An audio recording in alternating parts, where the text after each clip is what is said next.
Hi friends, how are you? I hope you all are fine.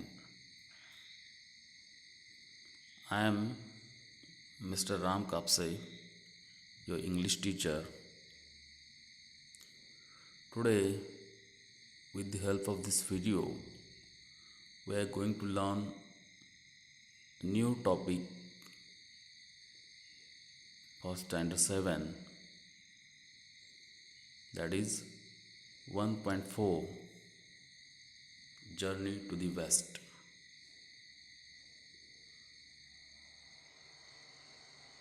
Before going to learn the lesson, we are going to see first of all introductory paragraph. Introductory paragraph means prastavana. So let's get started.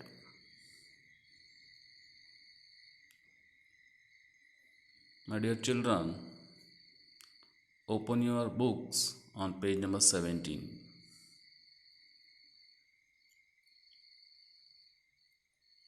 I read introductory paragraph. Please pay your attention.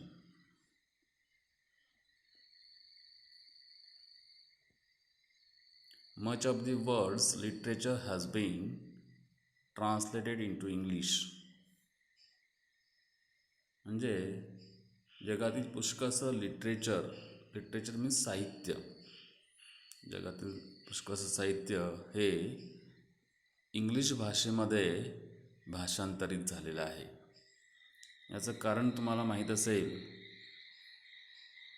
कारण English ही आंतरराष्ट्रीय भाषा आहे. English is an international language. In this passage, we learn about an epic novel with the title Journey to the West. Its most popular character, Sun Wukong or Monkey King. या पॅसेजमध्ये आपण एका EPIC नॉव्हेलचा अभ्यास करणार आहोत. EPIC novel, EPIC म्हणजे काय, तर इपिकचा meaning इथे दिलेला आहे बघा. EPIC means a long poem that tails a story of a hero. Okay, थोडक्यात इपिक म्हणजे महाकाव्य. ओके, ज्याच्यामध्ये कोणत्या तरी हिरोची, कोणत्या तरी थोर व्यक्तीची स्टोरी सांगितलेली असते.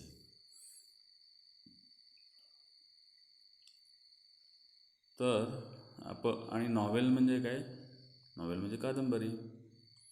तर या पॅसेजमध्ये आपण एका महाकाव्यात्मक कादंबरीचा अभ्यास करणार आहोत. त्या कादंबरीचं किंवा त्या महाकाव्यात्मक कादंबरीचं शीर्षक आहे जर्नी टू दी वेस्ट. आणि या इपिक नॉव्हेलमध्ये सर्वात प्रसिद्ध असे एक कॅरेक्टर आहे. ओके, त्या कॅरेक्टर म्हणजे पात्र. कॅरेक्टर म्हणजे पात्र.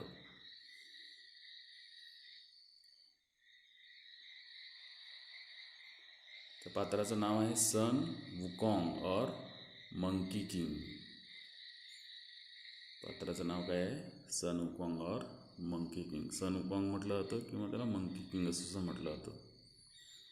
दिस novel is a classic of Chinese literature. ही जी कादंबरी आहे जर्नी टू दी वेस्ट, ही जी कादंबरी आहे ती कादंबरी म्हणजे चायनीज लिटरेचर म्हणजे चीनच्या साहित्याचं एक उत्कृष्ट उदाहरण आहे. क्लासिक, क्लासिक हा शब्द दिसतोय, त्याचं मिनिंग इथे दिलेलं आहे बघा. क्लासिक म्हणजे एक्सलंट एक्झाम्पल, उत्कृष्ट उदाहरण. ही कादंबरी म्हणजे चिनी साहित्याचं एक उत्कृष्ट उदाहरण आहे. It was written in the 16th century by Wu Cheng'en. ही कादंबरी 16व्या शतकामध्ये वू चेंगेन नावाच्या लेखकाने लिहिली. Does the passage remind you of a few things you read in your history textbook last year?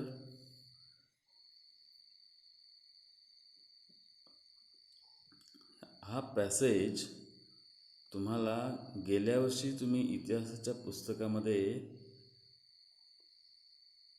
काही या संदर्भात वाचलेलं होतं याची आठवण करून देत नाही का?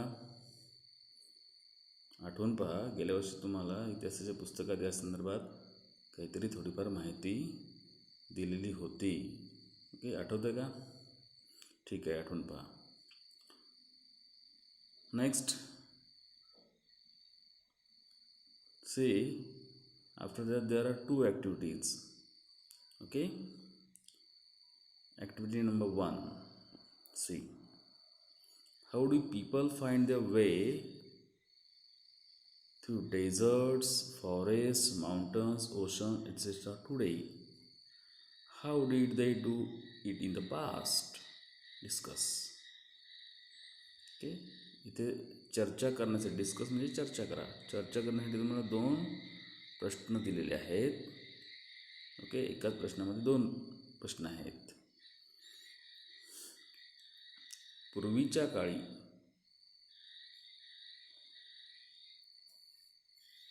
आणि आता लोक डेझर्ट्स म्हणजे वाळवंट, फॉरेस्ट म्हणजे जंगलं, माउंटन्स म्हणजे पर्वत आणि ओशन्स म्हणजे महासागर. पूर्वीच्या काळी आणि आता लोक वाळवंट, जंगलं, पर्वत, महासागर यांच्यातून आपला मार्ग कसा काढत असत. ओके, कसा काढत असत हे तुम्ही चर्चा करून लिहायचं आहे. तुमच्या घरच्यांशी तुम्ही चर्चा करू शकता. Next activity number 2, read the following statements and say whether each one is historical or fictional. What do you mean by historical? Historical म्हणजे काय मीनिंग दिलेलं आहे बघा इथे. Historical means based on history, इतिहासावर आधारित म्हणजेच ऐतिहासिक. And second word is fictional. Fictional means not real, belonging to an imaginary story. Fictional म्हणजे काय? Not real. नॉट रिअल म्हणजे खरं नसणारं, जे इमॅजिनरी स्टोरीशी संबंधित आहे. इमॅजिनरी स्टोरी म्हणजे काल्पनिक गोष्ट, काल्पनिक गोष्टीशी संबंधित असणारच म्हणजेच काल्पनिक. फिक्शनल म्हणजे काल्पनिक. ओके, तर खालील स्टेटमेंट्स वाचा आणि वाचून तुम्ही ठरवा की खालील स्टेटमेंट्स ऐतिहासिक आहेत की काल्पनिक.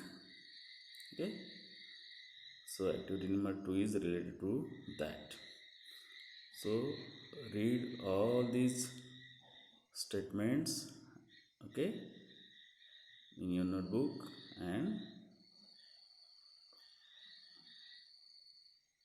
write down whether these statements are historical or fictional. For example, see the first statement. Indian merchants used to travel across the seas many centuries ago. भारतीय व्यापारी